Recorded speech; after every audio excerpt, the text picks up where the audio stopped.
One of the questions I get asked is, how often should I be holding my team meetings or my team be involved in meetings? And that's a great question.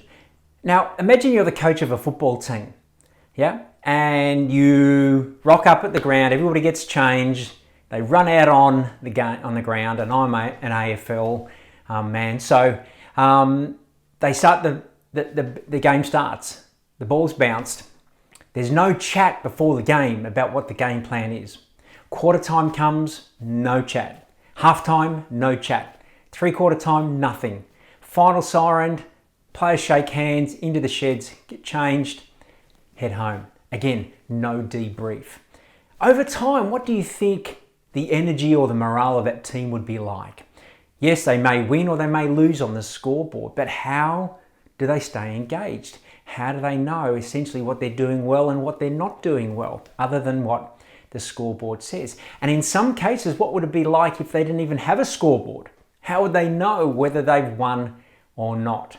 So that's a bit like having a business where there's no formal communication structure with the team. And what I do see over time is when that is missing, okay, productivity goes down, engagement goes down, profits also decrease. So what I'm going to suggest here is that there is a regular communication or meeting rhythm in place. Think about you being the coach of your business, which you essentially are. Okay, it's really important that the players know what the game is. What does winning look like? And that's another conversation. But they also need to know how they can perform to their best. And also what they're doing well and what they can improve upon as a team and as a business. So one of the things we recommend if you're looking at growing and managing and maintaining a sustainable and consistently successful business in the trade and construction space, that a meeting rhythm goes something like this. It's really important that you have a game plan for the year. What's your 12-month plan? What's your vision? Where do you want to be in 12 months? Now, that's just not necessarily financially, which obviously is important, but not just your revenue, but your profitability. Now, that doesn't need to be shared with the team. However, you as a business owner need to know what's important, what are the key ingredients and the priorities and projects to be working on to help you achieve that outcome. So that's an annual plan or a strategy session, which we do with a lot of our clients. We want to break that down into quarters or to 90-day periods. And that 90-day period is to review the last 3 months, what worked, what didn't work, what could we do differently, and what's our next 90-day focus. And what we find is that the 90-day chunks gives us a manageable time frame with which to work on bigger projects, major priorities that'll help you with the overall annual goal. Yeah, not necessarily the things about the day-to-day that'll come, but more of the bigger, what we call wildly important goals that need to be focused upon apart from the day-to-day. We then also want to have a look at monthly meetings, and this is more from a management perspective. So what happens where you get your key team players together and review what happened in the previous month and what's happening in the month ahead. Again, what worked, what didn't work, what can we do differently? Again, what do we need to focus on in the next 30 days? And this is where you can talk about bigger items versus the things that happen on a day-to-day basis.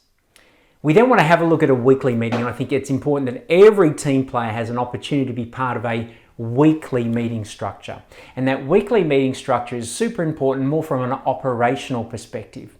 So whether it's out on site or whether it's in the office, and what worked really well. It's a chance to acknowledge and praise the people who did things well out on site or in the office. What's going on? What do we have some gaps in? Where do we make some mistakes? Where do we have some slowdowns or breakdowns, for want of a better word? What have we got coming up in the schedule this week? Okay, what's important to prepare for, to plan for?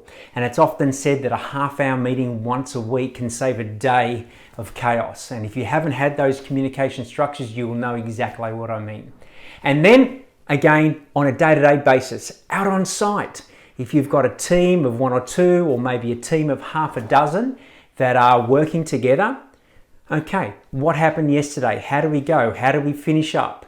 Do we finish on track or off track? What have we got lined up today? And if you're in a project type space, it's really important to set mini goals along the way. As you know, production and efficiency and labor productivity works a lot better when you set little mini goals along the way. Where do we need to be by lunchtime? Where do we need to be by the end of the day?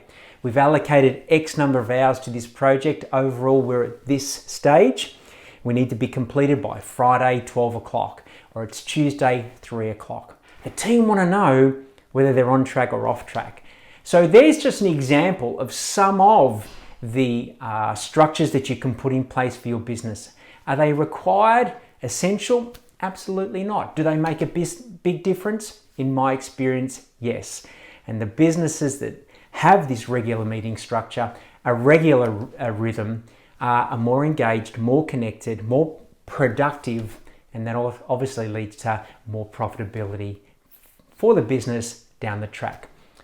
Look out for our checklist on how to run a successful weekly or monthly meeting. We'll have that in another video. And if you'd like some assistance putting any of this together, obviously please be in touch. All the best.